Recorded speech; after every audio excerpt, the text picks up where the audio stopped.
Gente, estamos chegando na parte final, digamos, desse curso, né? Ainda falta uma aula que eu queria expandir a parte propositiva, mas basicamente a ideia dessa aula é ver como a gente sai desse atoleiro, né? Aí não é discurso ideológico e raiva e panela e coisa do gênero, e sim pensar simplesmente o que funciona. Resumindo o que herdamos.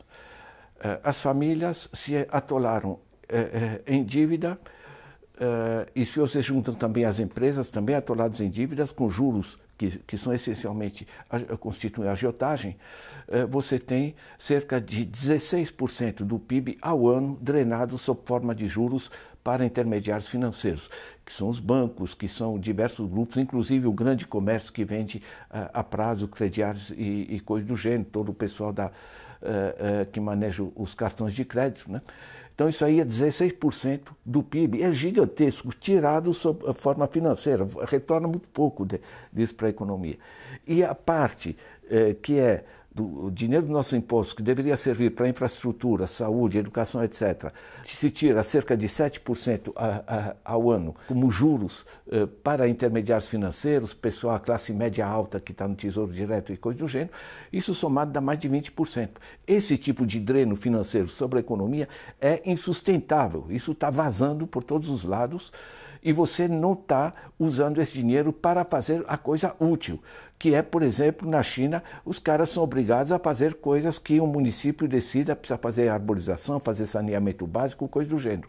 Então, na realidade, não é ser contra os bancos ou coisa do gênero, é pegar esse dinheiro em que os esforços produtivos estão sendo drenados para intermediários financeiros e gerando uma renda sem a produção correspondente, pelo contrário, usar os nossos recursos para financiar o que é necessário para o desenvolvimento do país, né? Esse é o eixo central. Isso envolve não só os bancos, os crediários, mas envolve o sistema de fundos de pensão, que são mais de 700 bilhões que deveriam ser investidos em atividades produtivas para ter dinheiro para financiar as pensões depois, que no Brasil o pessoal, essencialmente, esses fundos de pensão estão, em vez de fazer investimento, estão fazendo aplicações financeiras, gerando também rentismo financeiro, né? Você tem também as seguradoras, mais de 400 bilhões, também um dreno em que esse dinheiro poderia ser investido produtivamente. Você tem todo o sistema dos planos de saúde, que virou hoje um gigantesco sistema financeiro de dreno dos teus recursos. Nós já vimos isso em capítulos anteriores, onde funciona a saúde, a educação, etc., é pública, gratuita, universal, porque sai muito mais produtivo e o dinheiro é aplicado para investir nas pessoas, né? Hoje eu, por exemplo, pago meu plano de saúde, não gasto 10% do que eu pago, na realidade estou pagando um pouco de tranquilidade. Nós temos que resgatar esses diversos drenos, sem falar do sistema de telefonia, que aqui virou um sistema também de fantásticos lucros com poucos custos, onerando o nosso celular, você sabe a conta que paga, enfim. Na realidade, nós temos todas as capacidades financeiras, nós não somos uma economia pobre. Eu lembro a vocês que o que a gente produz no Brasil de bens e serviços por ano são 11 mil reais, perdão, por mês são 11 mil reais por família de 4 pessoas, dá para todo mundo viver de maneira digna e confortável. O que eu trago na parte propositiva, nesse capítulo 14, é essencialmente reorientar os recursos de maneira que sejam produtivos. Não preciso fazer grandes revoluções, é exigir um pouco de decência e de ética na economia. É só olhar o que funciona. Então, eu pego o exemplo, vocês têm no livro, da Alemanha, né? A Alemanha tem uma carga tributária mais elevada do que a nossa, mas grande parte desse dinheiro vai diretamente para os municípios, ou seja, o dinheiro está mais próximo das populações, porque as populações se urbanizaram. Então a cidade pode, de maneira participativa, discutir como a gente vai usar esses recursos. Tem mais, o alemão não coloca seu dinheiro em banco, e sim, cada município tem uma caixa municipal de poupança Então o dinheiro é colocado nessas caixas de poupança, e essa caixa de poupança não vai tirar dinheiro daqui para aplicar no Luxemburgo, onde não se paga impostos e coisa do gênero. Ela é obrigada a reaplicar esse dinheiro no próprio município. Então você tem uma grande massa de dinheiro que, em vez de ficar no governo federal apenas, é repassada diretamente para os municípios, e a poupança dos habitantes, dos residentes do município também fica no local. Então, cada cidade tem como gerir, digamos, os seus recursos e organizar o seu desenvolvimento. E que torna muito mais racional o Estado, porque o Estado não é só uma coisa lá em cima, né? Enfim, esse negócio que a gente não controla muito dificilmente, e sim está muito mais próximo do cidadão. Ou seja, você faz democracia política e democracia econômica coincidirem, e as coisas passam a funcionar, né? Eu ponho o exemplo da Alemanha, ponho o exemplo da Polônia. A Polônia funciona, e funciona muito bem em termos econômicos, né? Tem 16 anos de um crescimento regular de 4% ao ano. Eles mantiveram o sistema de 470 bancos cooperativos. Portanto, o dinheiro é gerido pelos próprios depositantes, são bancos cooperativos, certo? Ou seja, ele é usado para o que as populações necessitam. Nós temos o exemplo da China. A China tem um grande Bank of China para as infraestruturas, tem bancos corporativos para a grande indústria estatal, como cimento, siderurgia, coisas do gênero. E o resto é gerido de maneira extremamente descentralizada por municípios. E a China funciona. Vamos discutir aspectos políticos, o que quiserem, mas em termos econômicos, o que funciona, ao fim e ao cabo, é sempre a mesma coisa. É quando você coloca o dinheiro mais próximo da população, quando você orienta os recursos em função das necessidades das famílias. As necessidades das famílias, o que são? De um lado, uma renda maior para os mais pobres, porque isso agiliza o mercado e agiliza atividades empresariais, aumenta o PIB, etc. E, ao mesmo tempo, você descentraliza e financia toda a outra parte, que é do bem-estar das famílias, que é o acesso a serviços públicos universais e gratuitos de saúde, educação, lazer, meio ambiente, enfim, toda essa parte de infraestruturas que geram o nosso conforto. O nosso conforto não é só a minha casa e o que eu compro dentro dela, é ter um bairro decente, é ter segurança, ter ruas iluminadas, todo esse processo, né?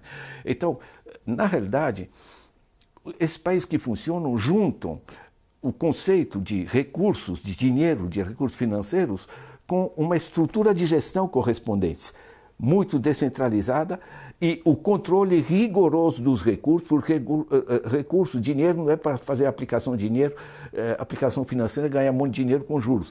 É você ganhar dinheiro no investimento, se o investimento é produtivo. Na medida que você aumenta a produção dessa sociedade, você tem direito a uma remuneração correspondente. Aqui, evidentemente, a coisa desandou, né? Eu coloco, aliás, um dos exemplos interessantes é o da França. A França trabalha muito com organizações da sociedade civil, as chamadas ONGs, tão criminalizadas no Brasil pelos bancos, e que funcionam muito bem, são cerca de 300 mil no Brasil, que são estruturas organizadas que na França são financiadas pelo governo, na Holanda e outros países, porque como são organizações comunitárias, como associações de favela, coisas do gênero, né, que estão muito próximos e sabem quais são as necessidades. Isso permite que o dinheiro seja muito mais produtivo, né? É o que é curioso o nome, né? Na França se chamam de aplicações financeiras éticas, ou seja, simplesmente que funcionam porque respondem às necessidades da coisa. O dia que tivermos um pouco de ética no sistema financeiro brasileiro, as coisas serão, evidentemente, bem melhor. O que eu proponho no seu conjunto? Gente, nada de muito dramático. Primeiro, transparência, certo? Os bancos, todo o sistema tem que passar a ser transparentes enquanto estão cobrando de juros, não esconder os juros com taxas ao mês e coisas do gênero, quer dizer, são sistemas fraudulentos. Gerar a transparência vai mostrar quem está fazendo evasão fiscal, enfim, o conjunto do sistema financeiro. Com a informática, com o sistema moderno, dá para gerar um sistema transparente.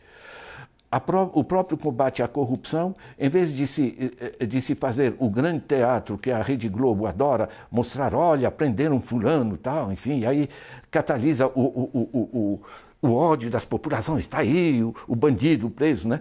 E continua com outros bandidos fazendo o mesmo, porque você não mudou o sistema. O que muda o sistema é transparência, é obrigação, né, o que em inglês se chama disclosure, certo? Que é obrigação de tornar públicos todas as transações. Quando o prefeito, o Sheida, em Londrina, colocou terminais do secretário da fazenda dele em lugares públicos da cidade, que qualquer pessoa pode ver como está fluindo o dinheiro público, caramba, certo? Isso é viável com todas as novas tecnologias, ou seja, enfrentar o sistema e não fazer um teatro de bodes expiatórios, né?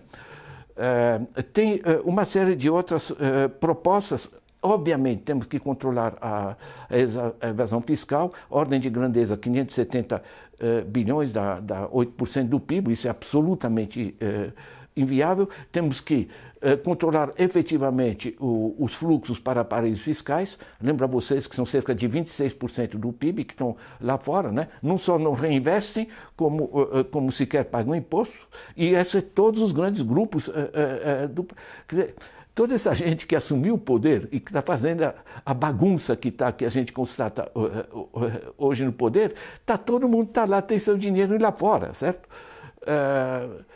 Isso não vai, ninguém vai atrás disso. Gente, é 26% do PIB, tá? É 1.700 bilhões de reais que estão lá fora, né?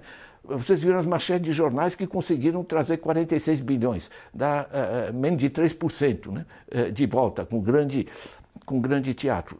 Gente, o dinheiro tem que seguir a Constituição no que sobrou dela, que os recursos financeiros do país deverão servir ao desenvolvimento equilibrado econômico e social, né? São propostas. Avaliem, pesem cada uma delas. Na realidade, nós sabemos o que tem que ser feito. E mais, temos a rede de bancos, temos gente formada, temos bons economistas.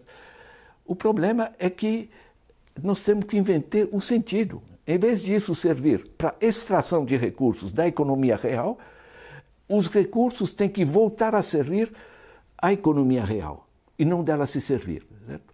Esse é o eixo. É o que faz qualquer agência bancária, qualquer Sparkassen, né? Os casos de poupança na Alemanha, o que faz o Plasmoetic na França, o que faz o Banco Cooperativo, mesmo no Brasil, ou, por exemplo, como fazem os 114 bancos comunitários de desenvolvimento que já temos no Brasil, onde as poupanças das pessoas são utilizadas para desenvolver as próprias comunidades, em vez de alimentar bancos, né? Esse eixo central, né? Os recursos financeiros são da sociedade, são nossos, não são dos bancos, ele tem que servir às nossas necessidades. Esse é o eixo central. Este livro, nesse conjunto dessa análise, não é um ataque aos bancos, às instituições financeiras, e sim um ataque ao uso dessas instituições, dessa rede, que são contrários às necessidades do país. Essa extração dos recursos do sistema produtivo é que gerou a crise, não foi a Dilma que gerou a crise. Eles geraram a crise, ocuparam o poder a partir de 2013, né, e depois com a contratação do Levy, eles estão no poder econômico. Há mais de 3 anos dizem que estão consertando, não consertaram coisa nenhuma. Gente, isso vai ter que ser recuperado, certo? Vai ter que ser recuperado olhando onde funciona, como funciona, a gente se inspirar disso, a gente sabe como fazer e, obviamente, o grande dilema é a guerra política, porque a resistência a deixar que se controle esses recursos para que sejam úteis para nós é, em termos políticos, profundamente contrária ao que as oligarquias tradicionais no Brasil estão acostumadas a fazer.